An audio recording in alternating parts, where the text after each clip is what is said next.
Well, of course, it's so deeply concerning. There were a number of us that were on this list, and I want to just do a huge shout out and thank you to the unbelievable efforts of local law enforcement in the metro area and the FBI and others that were so quick to respond and think ahead to what would be happening with this terrible attack. And I'm very grateful for the law enforcement folks that have been keeping me and my family safe because, of course, we still don't know where this assassin is. He has not yet been found.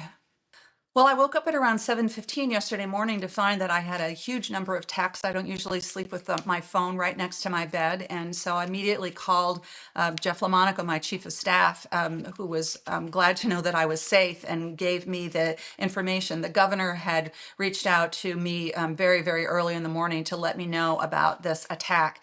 It took us a while, of course, to piece together exactly what had happened and to, the devastating news that Melissa and her husband Mark had died in this attack. And as the pieces came together, we were all just hoping that the perpetrator of this terrible violence, was clearly from the very beginning. It was clear that this was politically motivated, and so the worry about what other terrible damage he might do was uppermost in our minds as we were waiting all day long, basically, to see what was happening. And again, hundreds and hundreds of people have been out there protecting others and making sure that people did not get caught in any crossfire, and waiting to try to and seeking trying to find this man who, as I said, has still not been found.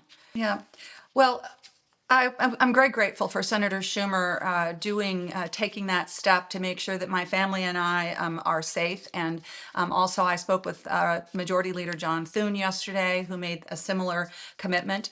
I think that the level of threat that lawmakers are exposed to is just unacceptable, and that we have to find a way of ratcheting down this just intensity that is surrounding people. We will, I'm grateful that I personally feel safe, but this is no way for our government to work when people, any number of us, feel this kind of personal threat.